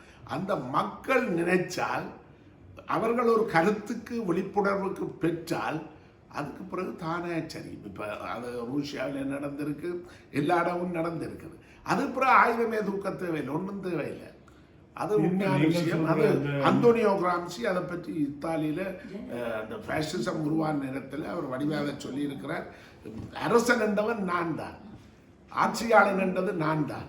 ஒவ்வொரு மனிதரும் இறைமை உடையவர்கள். அந்த இறைமை கையளிக்கப்பட முடியாதது என்றது எங்களோட அரசியலமைப்பு சட்டத்தின் 4வது பிரிவில் சொல்லப்படுது. நான் தான் இறைவன், நான் தான் என்ற அந்த மக்கள்கிட்ட அந்த தன்னம்பிக்கையை நாங்கள் உருவாக்கினால் அது ஒரு வெகுஜன இயக்கமே. இப்போ நீங்கள் செய்து கொண்டிருக்கிற அந்த நல்ல விஷயங்களுக்கு தானே இப்போ எங்களோட மொத்தம் இந்த புத்தக இதுகளெல்லாம் அது இதுகளுக்கான அடித்தள அத்திவாரம் என்று நம்புறீங்களோ? நிச்சயமா நான் நம்புகிறேன். நல்ல விஷயம். எங்கள் முற்றம் இப்போ நீங்கள் குறிப்பிட்டீங்க அனுரகுமார திசாநாயக்கா பற்றி. ஆனால் இன்றைக்கு உலகமே அவைகளுக்கு எதிராக தான் நிற்குது. அப்போ என்னண்டா இப்போ கடைசியாக பார்த்தீங்கன்னா மஹிந்த ஒரு மாதிரி மஹிந்த ஒரு பக்கம் இவங்க எல்லாரும் ரணில் ஒரு பக்கம் சஜித் ஒரு பக்கம் நின்றாலும் கடைசியாக எல்லாத்தையும் சுவட்டி கொண்டு போட்டு எல்லாரும் நாங்கள் உண்டாச்சிடுறவங்க சேருவாங்க, அவர்களுக்கு மட்டும் எதிராக இது நடக்க போகுது. இதான் நடக்க போகுது. இன்றைக்கு பாலஸ்தீனத்தில் என்ன நடக்குதோ, காசாவில் என்ன நடக்குதோ, உலகம் முழுக்க பேசாமல் இருக்கிற இதே விளையாட்டு தான் அங்கேயும் அதே விளையாட்டு தான். இப்போ அவைகள் இந்த காய் நகரத்தில் சேதம்தான் இருக்க போயிடும். அப்போ நாங்கள் அல்லது இப்போ நாங்கள் என்று நான் குறிப்பிடுறது ஒரு காலத்தில் நாங்கள் போராட்டத்துக்கு அப்படி சரியா ஆயுதம் இருந்தனா அதை தீர்க்கலாம் என்ற ஒரு ரீதியில் முன்னெடுத்தோம், மக்களை அணிதிரட்டணும். அதே மாதிரி இன்றைக்கு இருக்கிற இடதுசாரி கட்சிகள் எந்த அளவுக்கு இறங்கி வேலை செய்யறீங்க, யாரை நம்பலாம்? இப்போ யாழ்ப்பாணத்தில் தமிழ் மக்கள் மத்தியில் ஆறு வைக்க நம்ம கேட்டால் ஒருத்தரும் இல்லையே. காரணத்துக்கு நான் ஒன்றை சொல்கிறேன். ஏன்னா ஜனநாயக மக்கள் சக்தின்னு சொல்லி 1988ஆம் ஆண்டில் ஸ்ரீமாவோட நாங்கள் மற்றது கம்யூனிஸ்ட் கட்சி இடாதுன்றது K.A. சுப்பிரமணியம், மற்றது மோதிலால் நேரு, குமார் பொன்னம்பலம், மற்றது அஸ்ட்ரஃப், சிறுமாவ பண்டாநாயக்க எல்லாரும் சேர்ந்து ஜனநாயக மக்கள் சக்தி என்ற ஒரு பொது வேலை திட்டத்தை பேசி செய்து அதன்படி இந்திய இராணுவத்தை வெளியேற்ற வேணும். அதே நேரத்தில் பிரபாகரனோட பேச்சுவார்த்தை செய்து இந்த தமிழ் மக்களுடைய பிரச்சனையை தீர்க்கிறதுக்கான முன்மொழிவுகளை வைக்கணும், முஸ்லீம் தேசிய இனத்தை அங்கீகரிக்கணும் என்று பல தெளிவான வரைவோடு நாங்கள் போனாங்க. அப்போ அந்த நேரத்தில் நாங்கள் எங்கட ஊரில், அதாவது குறிப்பாக நான் சொல்கிறேன்னா பண்டத்திருப்பில் தான் நாங்களே புலிகள் விரும்பாத போதும் நாங்கள் அழைத்து அங்கே நடத்தி கூட்டங்கள் நடத்தி அதில் யாழ்ப்பாணத்தில் மட்டும்தான் சிறுமாவோ வெண்டது, யாழ் மாவட்டத்தில் மட்டும். அப்போ அதை எங்களால் செய்ய முடியுமென்ற நம்பிக்கை இருக்குது. இப்போவும் நான் தனிப்பட ஜேவிபியில் 20 வருஷமாக இருந்த எம்பியாக இருந்த பாராளுமன்ற உறுப்பினராக இருந்த அவற்றை பேருடன் ஞாபகம் வருதில்லை, அவன் வந்தவன் போனவன். நான் கேட்டேன் 2 கேள்வி சும்மா படியாக கேட்டேன் நான், நீங்கள் எங்களுக்கு தமிழ்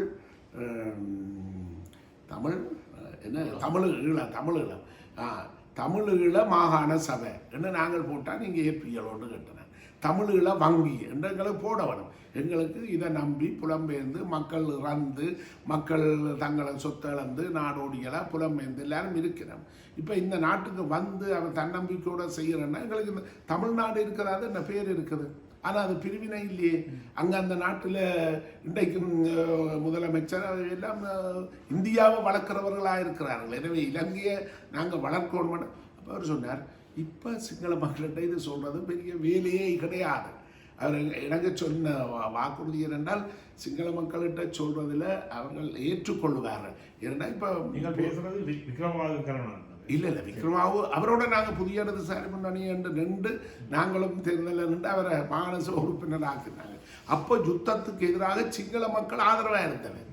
அந்த நேரம் அந்த யுத்தம் நடந்து கொண்டு இருக்க நாங்கள் சிங்கள பகுதி காலி கண்டி குருணா எல்லா இடமும் கேட்டு எங்களுக்கு 65,000 வாக்கு விழுந்த அந்த நேரம் சிங்கள மக்கள். அப்போ நான் ஒரு குருநாளில் பேசின பேச்சை உங்களுக்கு ஞாபகப்படுத்துறேன் என்னென்றால், இப்போ யார் பயங்கரவாதி பிரபாகரனா அது கொழும்பிலேயும் பேசினான். ஆனால் அதுக்கு சிங்கள மக்கள் சாதாரண கிராம மக்கள் கைதட்டினவர். என்னென்றால் பிரபாகரன் இருக்கக்கூடிய யாழ்ப்பாணத்தில் பெண்கள் நள்ளிரவு 12 மணிக்கும் தனியே நடமாடுகிறார்கள். அந்த விழாக்கள் எல்லாம் நான் அது கண்ணால் கண்டேன். ஆனால் இங்கே மனோகரன் என்ற இன்ஜினியர் பெண்சாதி இந்த காக்கதீவு கடற்கரையில் பகலில் திரியக்குள்ளே அவள் பிடிச்சு அழித்து அவள் கொலை செய்தவன். அப்போ இந்த நாட்டில் யார் பயங்கரவாதி? சந்திரியா தான் பயங்கரவாதி என ஜனம் கைதட்டினர்.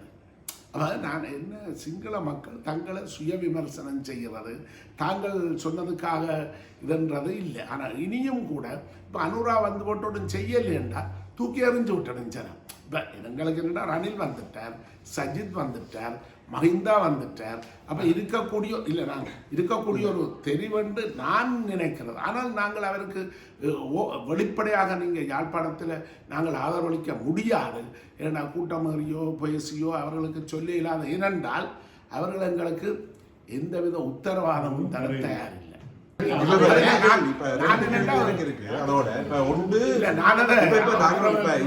கேள்வி ஒன்று இருக்கு முக்கியமானது என்னன்னா, இப்ப இடதுசாரிகள் என்ன செய்றீங்களான்னு கேட்கற மூலம் அவர் என்ன செய்ய வேணும்னு தான் கேட்கிறார் நினைக்கிறேன். அப்ப அதுக்குரிய என்ன நாங்கள் செய்ய வேணும். இப்ப முந்தி நாங்க செய்யறதை விட இப்ப என்ன அதை உங்களோட பதில் உண்டு. ரெண்டாவது இப்ப அது எந்த அரசியல் புரட்சிக்கு முதல், அரசியல் மாற்றத்துக்கு முதல் ஒரு பண்பாட்டு புரட்சி வர வேண்டும் தமிழ் மக்கள் மத்தியில். நாங்கள் தமிழ் மக்கள் மத்தியில தான் நாங்கள் பேசலாம். ஒரு தமிழ் மக்கள் மத்தியில் ஒரு பண்பாட்டு புரட்சியை உருவாக்குறது என்றால் புலம்பெயர்ந்த சமூகம் எங்களுக்கு மிக முக்கியமானது. புலம்பெயர்ந்த சமூகம் ஆலயங்களுக்கு அதுகளுக்கு எல்லாம் இப்போ காசுகளை அள்ளி வழங்கி கோபுரம் எங்கள் ஊரில் ஒரு கோபுரத்துக்கு பதிலாக ஒரு தேருக்கு பதிலாக 3 தேர் கட்டுறது, கோடிக்கணக்கான காசு. அப்போ அப்போ அதுகளை எல்லாம் மற்றது மோட்டார் சைக்கிளுக்கு காசு கொடுக்குறீங்க. யார் மச்சான் மருமகன் அவன் பாவம் அவன் நடந்து போகிறான்னு. அப்போ பிள்ளைக்கு பெட்ரோல் அடிக்கவே காசு இல்லை.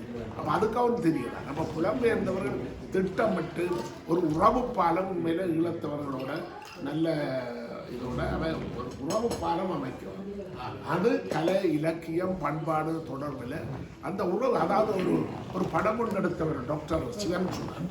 அது வெளிநாட்டுக்காரர் வந்து தந்த மருமகனுக்கு வேலை செய்யறதுக்கு ஒரு உதவியை செய்கிறானே தவிர அவனை வெளிநாட்டுக்கு கூப்பிடல. அதாவது வெளிநாட்டுக்கு பிள்ளைகளை கூப்பிடுற வேணுமென்றால் அந்த வெளிநாட்டு அங்கே வர்ற பிள்ளைகள் தங்களோட ஸ்கில்லை வளர்க்க வேணும். அதாவது ஏதாவது ஒரு தொழில் முயற்சியை படிக்க வேணும். 6 மாதம் சொன்னால் சொன்னார் படிக்கிறோம் இல்லையா. ஏன்னா அவங்க படிக்கத்தான் இல்லை. ஒரு பிளம்பிங் வயரிங் எல்லா தொழில்நுட்ப கல்லூரியிலேயும் இருக்குது. ஆனால் படிக்காமல் சும்மா அந்த கலர் பொருள் சேர்த்து போட்டுக்கொண்டு வெளிநாட்டு வர வலிக்கிறது. அதை முதல் சொல்லிக் கொடுக்கணும். நீங்கள்லாம் உங்களோட உறவினர்களுக்கு சொல்லணும். ஏதாவது ஒரு தொழில் முயற்சியை படி, நேர விண்ணப்பி, நேர வாங்க. அப்படி பொதுவாக வெளிநாட்டில் உள்ள மக்கள், புலம்பெயர்ந்த மக்களுக்கு தங்களோட நாட்டை வளர்ச்சியில் அக்கறை இருக்கு. ஆனால் இதுக்கு ஒரு அமைப்பு ரீதியாக ஒரு தரம் அதை கோராமல் இல்லை, இதெல்லாம் இல்லை. இப்போ நீங்கள் சொல்கிறீங்க சொந்தக்காரங்க இருக்கிறாங்க, அது வேறு விஷயம். நாங்கள் பொதுவாக நாங்கள் தமிழ் மாகாணசபை வரைக்கும் எங்களுக்கு ஒரு எதிர்பார்ப்பு இருந்தது. இந்த மாகாணசபை என்ன அப்படித்தான் சொன்னவர், வெளிநாட்டில் உள்ள தமிழ் மக்கள் முதலீடுகளை பயன்படுத்தி இந்த நாட்டை வளர்ப்போம். முதலீடுகளை கூட வேண்டாம். நாங்கள் ஊருக்கு போகிறோம். ஊருக்கு போய்க்க இப்போ உள்ள நிலையில பழைய பள்ளிக்கூடம் கூப்பிடுது, அவன் கூப்பிடுது, காசு படிக்கிறதுல நிற்கிறதுமே ஒழிச்சு காசு கொடுக்கறதுக்கு தயாராக இருக்கணும். அது வேற விஷயம். ஆனால் அது ஒரு பயன்பாடு உள்ள ஒரு சமூக வளர்ச்சி. இப்போ நீங்கள் சொல்கிற மாதிரி ஒரு முற்றமோ அந்த மாதிரி இதுகளுக்கு இந்த புலம்பெயர்ந்த ஆக்களை கூட்டி கொண்டு வந்து காட்டி, இங்கே ஒரு சமூக மாற்றங்களை நாங்கள் செய்கிறோம், இதை நீங்கள் பாருங்க, இதை பற்றி உங்களுக்கு என்ன அபிப்பிராயம் இருக்குது, இப்படியான தேவைகள் இருக்குது. ஆனால் அந்த மக்களுக்கு காட்டக்கூடிய ஒரு திட்டம் உண்டு. நல்ல திட்டம் உண்டு. இதை உலகம் முழுக்க ஒரு யூடியூப் கூடாவோ அல்லது ஃபேஸ்புக் நான் செய்யலாம். உலகம் முழுக்குள்ள இப்போ நீங்கள் சொன்ன இப்போ நீங்கள் இலங்கைக்கு எப்போ வருகிறோம். அப்போ இப்போ என்னன்னா நாங்கள் யூடியூப் எங்களோட ஊரை எடுத்துக்கொண்டாலே திருவிழாவுக்கு தான், கோயில் திருவிழா தான். கோயில் திருவிழா அவைக்கு முக்கியம் இல்லை. ஆனால் அவன் வாழ்க்கையில் ஆனால் இன்னொன்று முக்கியமாக்கினார். நீங்கள் இதை ஒரு சமூக மாற்றத்துக்கான இதுகளுக்குரிய நடவடிக்கைகளை முக்கியமாக்கினார். இதோ இப்படி ஒரு விஷயம் இருக்கு. இப்போ அதை முதல் இப்போ சின்னனாக இருக்கலாம், நாளைக்கு அதுதான் முக்கியமாக இருக்கலாம். இப்போ இந்த முற்றங்கள் நிறைந்த ஒரு மாபெரும் நிகழ்ச்சி என்று சொன்னார். இப்போ நீங்கள் கோயில்கள் எல்லாம் இருக்குது, ஊரில் எல்லாம் கொண்டு போகிறப்ப அவர் கேட்டார். இப்போ நீங்கள் கூட நீங்கள் சாரி கருத்து உள்ள ஆளுக்கு நான் கணிக்கிறேன்னு சொல்லி பொதுவாக நான் ஸ்கூல் படிக்க இடதுசாரி இல்லைண்டா கடவுள் இல்லை என்று சொல்ற வேண்டுதான் பொதுவாக ஒரு வெறுப்பு ஒன்று. அப்ப இல்ல பொதுவான அபிப்பிராயம் ஒன்று இருக்கு, அவருக்கு தெரியும், இருந்தாலும் பொதுவான அபிப்பிராயம் இருக்கு. அப்ப அந்த மாதிரி கருத்துக்களை சொல்லிக்க பொதுவா மக்கள்ல இருந்து அந்நியப்பட்டு வந்தாங்க. இல்ல அந்த அந்த விவாதத்துக்கே இடம் இல்லை. கடவுள் இருக்கிறாரோ இல்லையோ ஆலயத்துக்கு போறோம், அது மத சார்பிட்டதான் எங்கட கொள்கையை தவிர எல்லா மதமும் சம்மதம் என்று எல்லாரும் நம்பிக்கையை நாங்கள் மதிக்கணும். மக்களை மதிக்கிறாங்களே அவர்கள் இந்த நம்பிக்கையை நாங்கள் முதல் கௌரவப்படுத்தணும். அவர்களை நாங்கள் அந்த இடத்துல நாங்கள் துளியும் இதெல்லாம். நான் சொல்றது காசு விஷயத்தை பற்றி புலம்பெயர்ந்தவர்கள் சொல்கிறதுன்றது தான். மற்ற சந்திரன் சொன்ன விஷயம் சார், இப்போ எங்களுக்கு இப்போதைக்கு ஒரு 2-3 வருஷமாவது யூடியூப் நல்ல வடிவம், அந்த நடக்கிற செய்திகளை நல்ல நிகழ்ச்சிகளை உடனே நாங்கள் பரிமாறிக்கொள்ள முடியும். அப்போ அதை பார்க்கறதுக்கு நீங்கள் அதை சப்ஸ்கிரைப் பண்ணணும், ஷேர் பண்ணணும், அதுக்கு புலம்பெயர்ந்தவர்கள் உதவலாம்.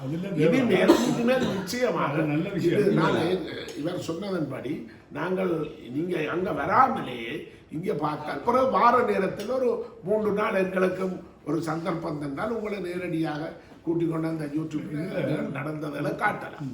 இது எங்களுக்கு ஒரு இலகுவான ஒரு வழிமுறை என்ற ஆலோசனை வழங்க சொல்லி இருக்கிறீங்க. சொல்றேன் நான் அப்போது உங்களை மென்ஷன் பண்ணனே அந்த இருபால கோப்பை அந்த பக்கத்தில் அந்த வீதி ஒழுங்கு அந்த இளைஞர்கள் எல்லாம் சேர்ந்து செய்யுங்க. அது ஒரு யூடியூப்ல 2 பார்த்தேன் அடுத்தடுத்து. அது அண்டையிலிருந்து எனக்கு இண்டை வரைக்கும் அதை தேடிக்கொண்டு அது உண்மையில அந்த ஃபாலோஅப் இல்லாத அதை நாங்கள் இருக்கணும். அப்ப அதுல நான் பார்த்தது என்னன்னா அந்த இளைஞர்கள் வந்து இந்த சோதனைகளுக்குள்ள அந்த கிராமத்துல போதை கிடையாது, விபச்சாரம் கிடையாது, அதுல இருந்து அதை டைவர்ட் பண்றதுக்கு ஒரு நல்ல விஷயம்.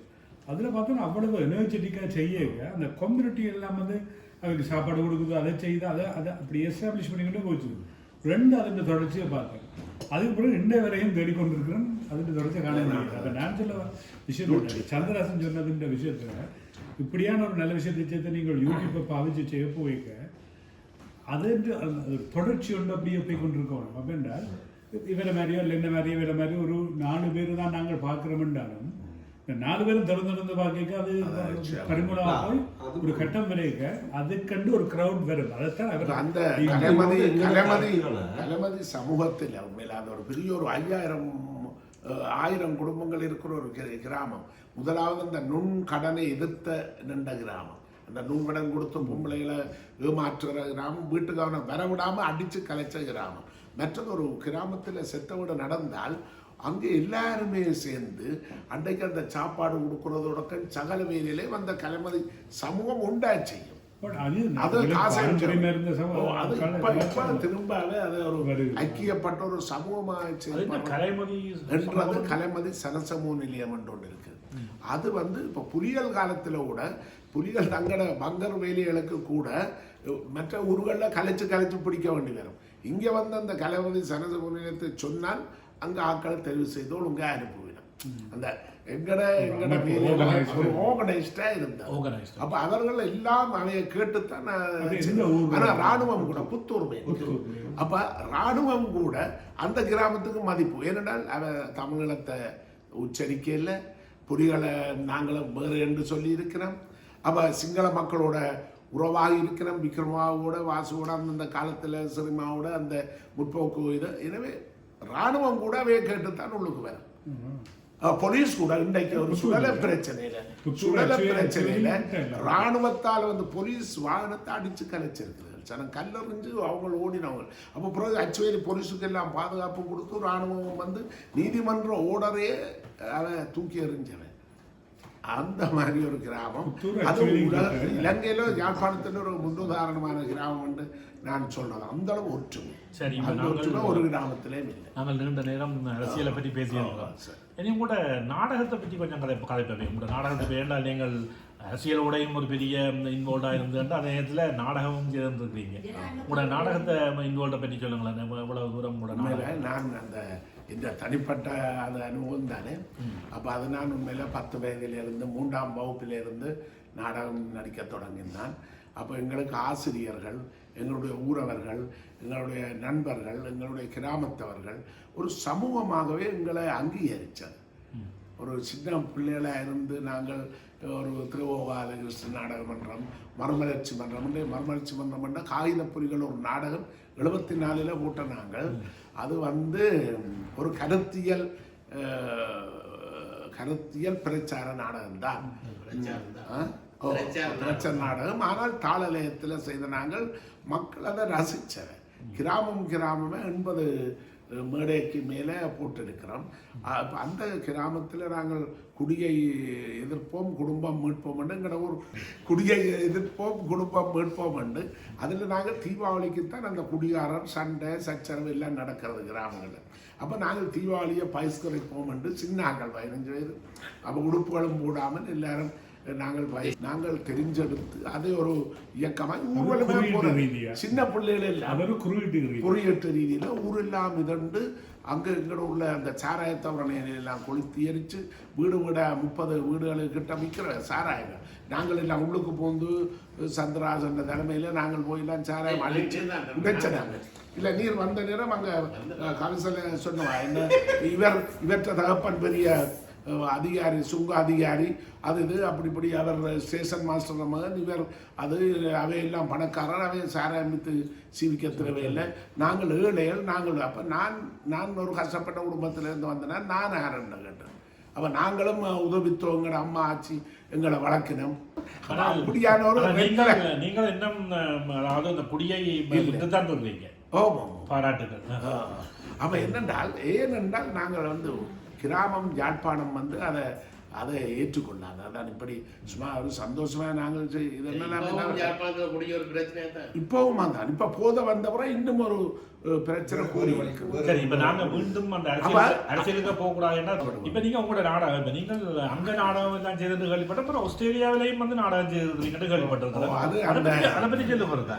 அது என்னென்றால் என்னுடைய நண்பர் கருணாகரன் எனக்கு உதவி செய்தவர். அதுல ஒரு பெண்கள் அமைப்பு ஒன்று இருக்குது. அந்த அமைப்பு ஜெயமோகன் 5 ஒரு ஆணுகளுக்கு ஒரு நாடகத்தில் எப்போ நடிக்க நான் விருப்பம் தானே, அது இயல்பான விடம். கடைசியாக என்ன நாடக புத்தகங்கள் எல்லாத்தையும் அவற்றை கவிதை புத்தகங்கள் சிட்னி நாரதர் எல்லாம் கணக்கு இருக்குது. அதில் ஒரு 7-8 புத்தகம் வெளியிடலாம் என்று நான் புத்தகம் வெளியிடுறேன். நான் தேசிய இலக்கிய பேரவை சார்பில் புத்தக பண்பாட்டு அப்போ இவற்றை ஒரு 7-8 புத்தகத்தை எடுத்து ஒரு வருஷத்துக்கு இடையில் வெளியிடணும் என்ற ஒரு விருப்பத்தையும் அவருக்கு தெரிவித்து இங்கே அந்த நாடகம் செய்தது ஏமோன்ற அதுக்கு $100 சன்மானமும் தந்தது. அது ஒரு இன்னொரு நாட்டில் நடித்து ஒரு காசு கிடைக்கிறது ஒரு பெரிய சந்திராசன் அந்த புத்தகங்களை வெளியிடணும் ஒரு வருஷத்துக்கு இடையில என்றது என்னுடைய விருப்பம். இப்போ வந்ததும் அவருடைய பிறந்த தினத்துக்காகத்தான், 70வது பிறந்த தினம். நாடகம் அது நல்ல நாடகங்கள். அந்த 5 நாடகங்களை நான் யோசிக்கிறேன். யாழ்ப்பாணத்திலேயும் எங்களோட இடங்களை நான் நடிக்கிறதுக்கு வெளிநாட்டு சூழ்நிலைக்குரிய அதை நாங்கள் தமிழ் படுத்து இங்கே ஆஸ்திரேலியாவில் இப்படி இருக்குன்னு காட்டலாம். ஆண் பெண் உறவு தான் அதிகம் கூட.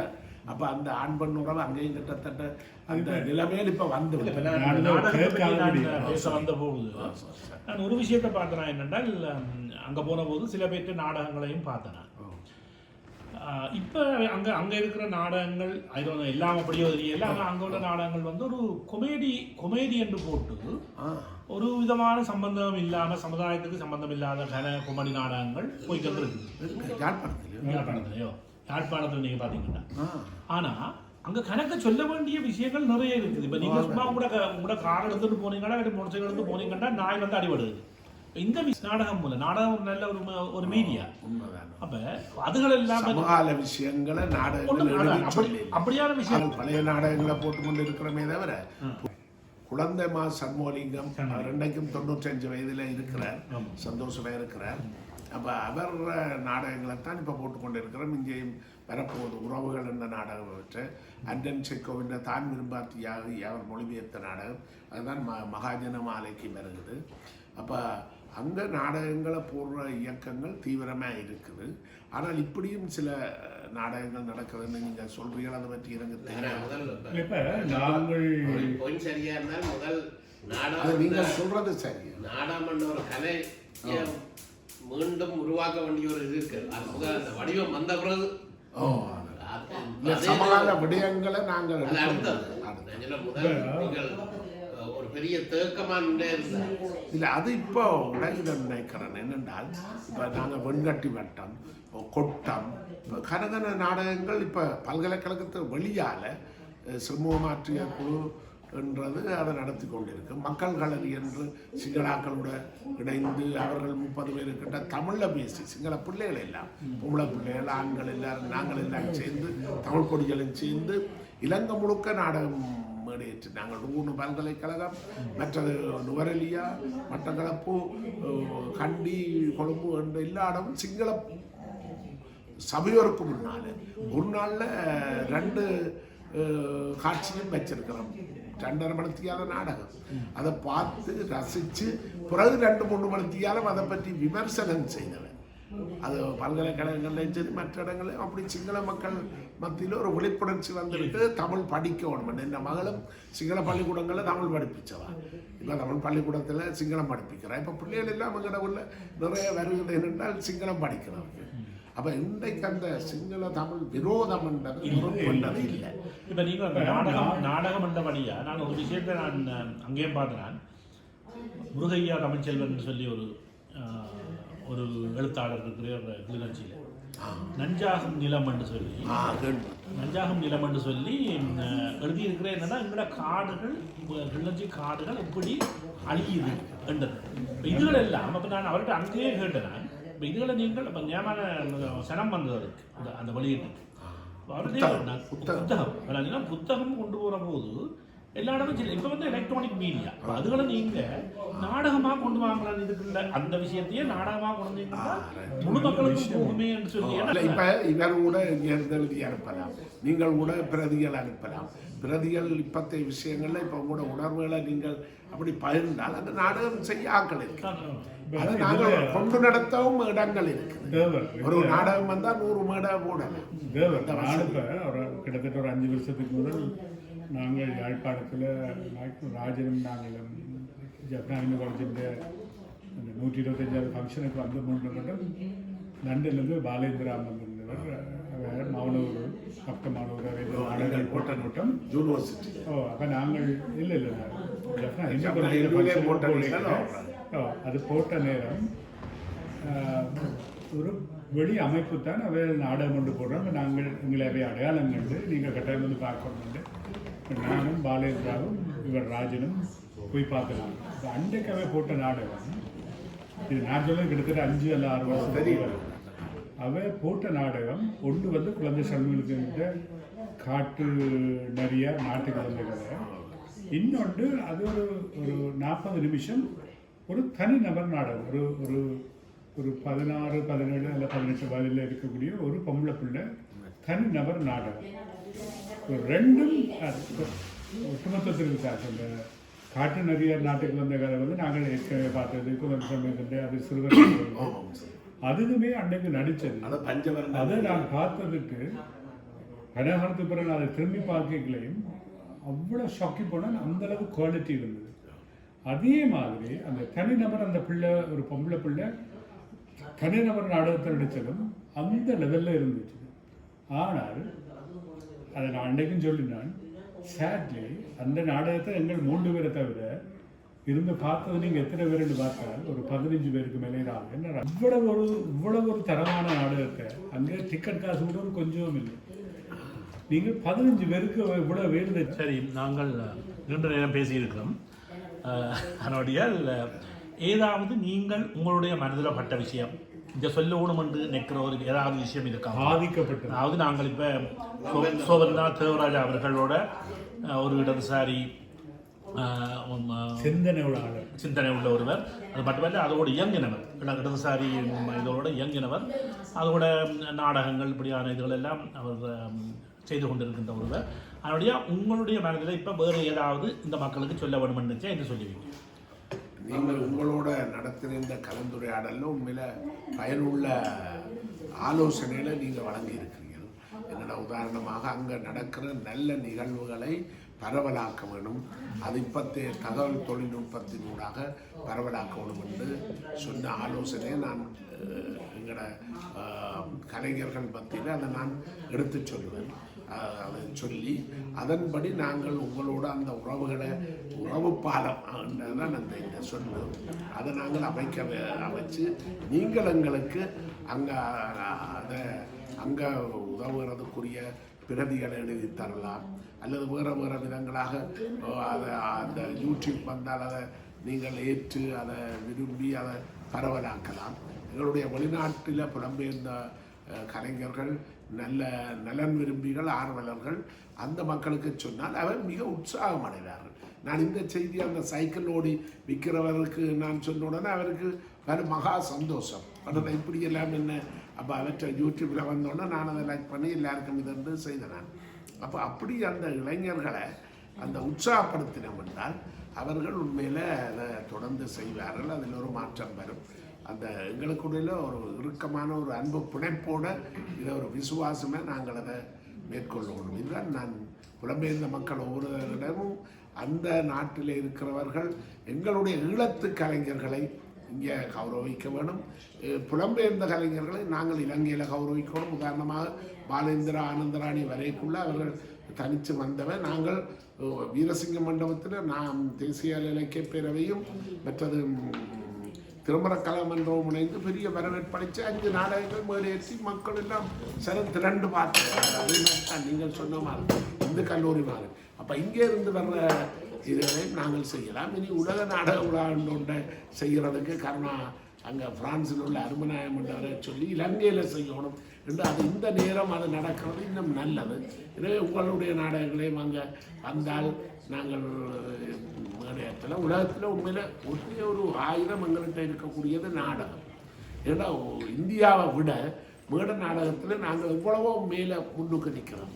அப்போ அந்த எங்களுடைய பலத்தை அடைச்சு கொண்டு பலமான விஷயத்தை நாங்கள் மக்கள் மத்தியில் ஒரு பண்பாட்டு ரீதியான ஒரு மாற்றத்தை, அரங்க பண்பாட்டு ஒரு மாற்றத்தை உருவாக்குறதுக்கு புலம்பெயர்ந்தவர்கள் தங்களுடைய முழு ஒத்துழைப்பையும் உதவியையும் வழங்கணும். இதுதான் என்னுடைய முழு விருப்பம்.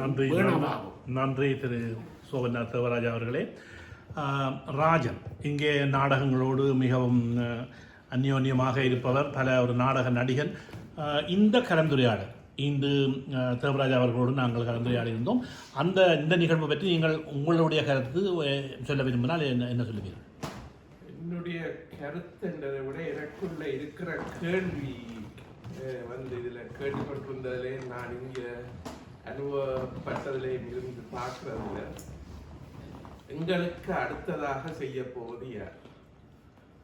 இப்போ திரு தேவராஜா அவர்கள் சொன்ன விஷயங்களை நான் அவதானித்த பொழுது நான் பார்த்ததெல்லாம் நாங்கள் செய்கிறோம் என்றுதான் அவர் கதைத்தார்.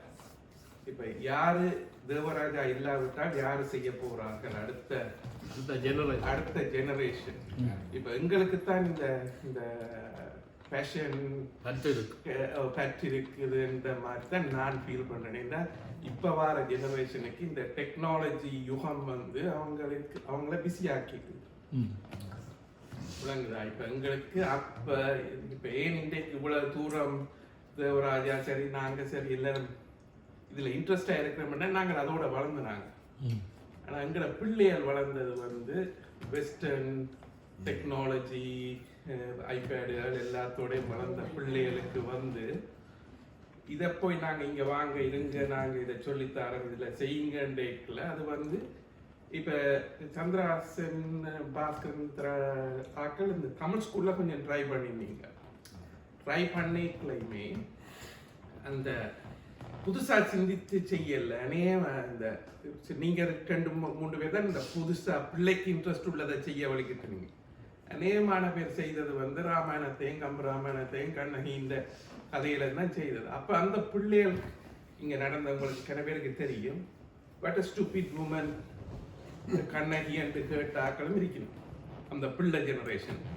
ஏனென்று சொன்னா அவைய பொறுத்தவரை வளர்ந்த சூழ்நிலையில இதுக்கு என்னத்துக்கு போய் Madurai ஏறிக்கணும், you would have mind their own business and thinking தான் அவங்களுக்கு இருக்கு. அப்ப அதை விட்டு இப்ப நீங்க புதுவிதமா செய்யறது அது ஏன் எடுபடை இல்லை என்று சொன்னா இங்க இந்த கால போராட்டங்கள், படிப்புக்கு முக்கியத்துவம், எங்கட கல்ச்சர் நாங்கள் அங்கிருந்து கொண்டதுல ஒன்றை காப்பாற்றிக்கொண்டு இருக்கிறோம். படிக்கணும், டாக்டர் ஆகணும் அல்லது என்ஜினியர் ஆகணும். நாடகத்துறைக்கு போகிற ஆக்களை என்கரேஜ் பண்ணி செய்வது சரியான குறைவுன்றதுதான் இந்த தாழ்மையான கருத்து. ஆனா எனக்கு தேவராஜாக்கு உள்ள கேள்வி இன்றைக்கு நீங்க இந்த முத்தம் எல்லாம் செய்றீங்க, நாளைக்கு அதை கொண்டு போறது யாரு? நான் சொல்றேன். அது உண்மையில் அது என்னென்றால் நான் அதில் ஒரு ஆள். இப்போ அங்கே ஒரு பெரிய விழா நடந்திருக்குது, நல்ல விழா. நான் இல்லாதால சிறப்பாக நடந்தது என்று சொல்கிறாங்க. ஏன்னா நான் கேள்வி கேட்டுக்கொண்டு குழப்பி கொண்டு இல்லை, இந்த ஏஜ் அல்ல, இந்த ஏஜில் நான் தான் இருக்கிறேன். மற்றெல்லாம் இளமாக்கல்ல, இப்போ சின்னாக்கள் அனுஜர் சஜீலன் அப்படியே நான் இலங்கையை சொல்றேன். இங்கே நீங்கள் சொல்றது இங்கே, ஆனால் அங்கே இளைஞர்கள் எல்லாரும், சிறுவர்கள், சின்ன பிள்ளைகள் எல்லாரும் சேர்ந்து இன்றைக்கு பெரிய பாட்டு அங்கே வருது. அங்க வாழையடி வாழையா வார மாதிரி வருது. இங்க அதேபோல் ராஜன், நீங்கள் சொன்ன இந்த கேள்விக்கு, நீங்கள் கேட்ட அந்த கேள்விக்கு, அதாவது இளைஞர்கள் எடுத்துக்கொண்டு செல்லுகிறாளா என்ற ஒரு கேள்விக்கு, சிட்னியை பொறுத்தளவிலே பல இளைஞர்கள் நாடகத்திலே மிக அருமையாக செய்து கொண்டிருந்தாலும் அது நீங்களும் அறிந்திருக்கின்றீர்கள். அதனுடைய அவர்கள் தொடர்ந்து அந்த முயற்சிகளை செய்வார்கள் என்று நாங்கள் நம்புவோம். சந்திரஹாசன், நீங்களும் ஒரு இடதுசாரி அமைப்பிலே இருந்தவர், நாடகங்கள் நிறைய செய்தவர். இன்று சோபநாத் தேவராஜ் அவர்களோடு இந்த கலந்துரையாடலே பங்கு பெற்றி இருக்கின்றீர்கள். உங்களுடைய கருத்துக்கள் இவரோடு கலந்துரையாடல் சொல்லி இருக்கிறீர்கள். இருந்தாலும் அதிகமாக நீங்கள் ஒரு குறிப்பாக ஏதாவது சொல்ல வேண்டும் என்று நினைச்சா என்ன சொல்ல போகின்றீர்கள்? தனிப்பட்ட முறையில் சொல்கிறேன் என்றால், இப்போ ஞான வயது போட்டு இப்போ நாங்களுக்கு ஒரு ஏதாவது எங்கள் சமுதாயத்துக்கு செய்த நாங்களோ ஒன்று கேட்டால் இல்லை என்று தான் சொல்ல வேண்டும். மற்றவை சொல்லலாம். ஆனால் எங்களுக்கு ஒரு மனச்சாட்சி இருக்குதானே, காலம் மடம்பி ஓடி வேலை செய்து கொண்டு இருக்கிறோமே ஒழிய அது தொடர்ந்தே போய்கொண்டிருக்கு. 70 வயது தாண்டியும் போய்கொண்டே இருக்குது. யாராவது நிறுத்தி நிப்பாட்டப்பா என்னத்தை கடைசியாக செய்த நீ என்று கேட்டால் செய்கிறதுக்கு ஒன்றும் இல்லையானது, செய்ய இல்லை, இந்த காலங்களில் செய்ய இல்லைன்னு. அப்போ இந்த தாகம் எங்களை போல கனவேருக்கு இருக்குது. என்னுடைய தனிப்பட்ட இல்லை, நிறைய இங்கே வாழ்கிற வயது முதிர்ந்த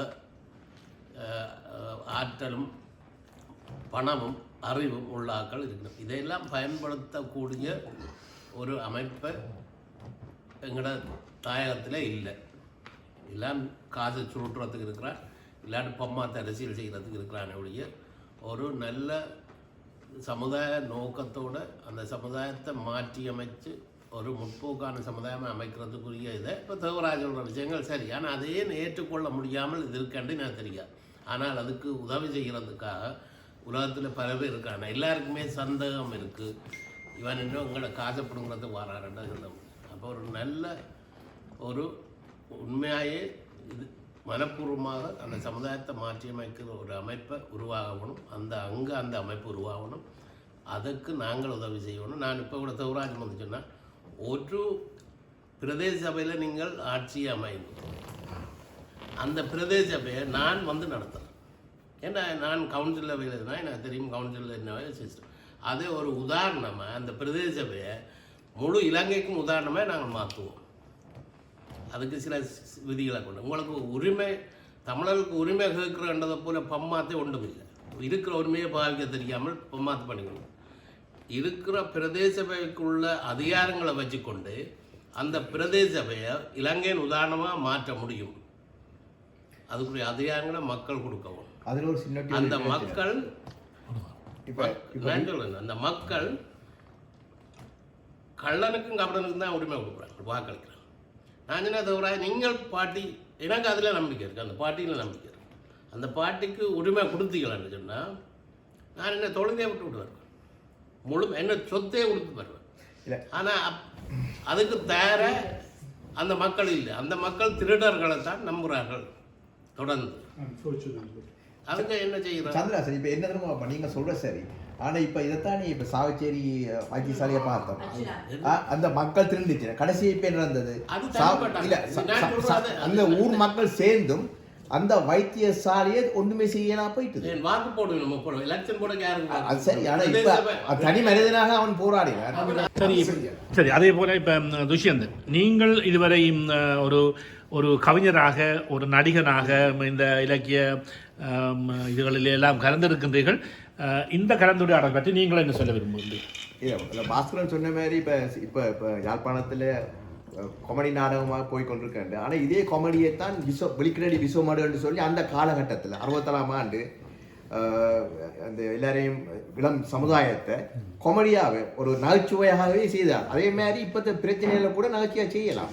இப்போ அந்த காலத்தில் அப்படி ஒரு ட்ராமா வந்து எல்லா சேனலும் அடிபட்டு பார்த்துனாங்க. வெளிக்கடை விஸ்வமடுக்கு போனது முழுக்க அந்த ட்ராமா வெளிக்கடி விசுவமடுக்கண்டா அப்போ சாப்பாட்டுக்கு வழி இல்லாட்டி வெளிக்கடி விசுவமடுக்கு போய் மிளகாய் செய்து எத்தனை பேர் கோடீஸ்வரா வந்துருக்காங்க. இப்போ அதில் அதே மாதிரி இப்போ நீங்களும் நீங்கள் இப்போ இருக்கிற சமுதாய பிரச்சனைகளை நகைச்சுவாக கொண்டு போனால் மக்கள் திரள்வான்னு நிற்கிறேன். நன்றி நன்றி துஷி. இப்போ என்னுடைய நான் இவ்வளோ நேரம் உங்களோட கலந்துரையாடினதும் மற்றவர்கள் சொன்னதும் இதுகளை கேட்குற போது என்னென்னால் என்னுடைய வேண்டுகோள் இடதுசாரிகள் இன்னும் தீவிரமாக செயல்பட வேண்டும். அது அந்த குறைபாடு எல்லாருக்குமே இருக்குது. என்னென்றால் பேப்பரில் மட்டும்தான் நாங்கள் பேசிக்கொண்டிருக்கிறோம். ஆனால் முடியாத விஷயம் அல்ல. ஏனென்றால் ஒரு காலத்தில் போராட்டத்துக்கு இறங்கி வேலை செய்து மக்களை திரட்டி இவ்வளவு மக்களும் ஆதரித்தவர்கள். இது இடதுசாரிகள் அந்த வேளையிலே இது தவறு, இதை செய்ய வேண்டாம் என்று கேட்டுக்கொண்ட நேரத்திலே கூட அந்த இளைஞர்களால் முடிந்தது. அப்போ நான் என்ன சொல்லுவேன்னா, இறங்கி வேலை செய்தால் எதையும் சாதிக்கலாம். அதுக்குரிய ஒரு வழியை நீங்கள் தான் ஏற்படுத்தி கொடுக்க வேண்டும். அதை எப்படி செய்ய வேண்டும் என்று மக்கள் பின்தொடர்வார்கள். ஏன்னா மக்கள் என்று சிந்திக்க முடியாத நிலையில் இருக்கிறார்கள் என்று நான் நினைக்கின்றேன். அதனுடைய அதற்காக நீங்கள் இனி கூடுதலான முயற்சியை மேற்கொண்டால் நன்றாக இருக்கும் என்று என்னுடைய கருத்து. சரி குணசிங்கம், நீங்களும் பல விடயங்களை எல்லாம் பார்த்தவர், இந்த நாடகங்களோடு தொடர்புடையவர், இலக்கியங்களோடு தொடர்புடையவர். நீங்கள் கூறுங்கள், இந்த கலந்துரையாடலோடு நீங்கள் என்ன கூற விரும்புகின்றீர்கள்? என்னுடைய அபிப்பிராயம் என்றால், நான் இந்த கலந்துரையாடலில் தேவராஜா தனி மனிதனாயோ அல்லது ஒரு ஒட்டுமொத்த ஒரு அமைப்பின் ஒரு பகுதியாக எந்த ஒரு விஷயத்தையும் அந்த அடிமட்டத்திலிருந்து தான் கொண்டு வருகிறோம். அதாவது நாங்கள் அவதானிச்சு பார்த்தோம் என்றால், இந்த கிண்டர் கார்டன்லேயோ அல்லது அந்த ப்ரீ ஸ்கூல் லெவலில் படிக்கிற பிள்ளைகளுக்கு கற்பிக்கிற விஷயத்தில் தான் அது அவதானமாக கற்பிக்கணும். அது என்னது காரணம் என்றால், அந்த பிள்ளைகளெல்லாம் வளர்ந்து வரைக்கும் என்றால் 5 வயது 4 வயது 3 வயதில் நாங்கள் என்னத்தை விதைக்கிறோமோ அதுதான் அவை வளர்ந்து வாரணில் அவை. மக்களே, நீங்கள் கேட்டது சோவண்ணா தேவராஜா, இடதுசாரி அமைப்போடு ஒன்றிணைந்து செயல்படுபவர், ஒரு நாடக நடிகர், நாடகம் பற்றிய பல செயல்பாடுகளை முன்னெடுத்து வருபவர், அதோடு எழுச்சி அல்லது விழிப்புணர்வை ஏற்படுத்துவதற்காக கிராமமாக முற்றம் என்ற நிகழ்வோடு இணைந்திருப்பவர் சோவண்ணா தேவராஜா அவர்களுடனான ஒரு கலந்துரையாடல்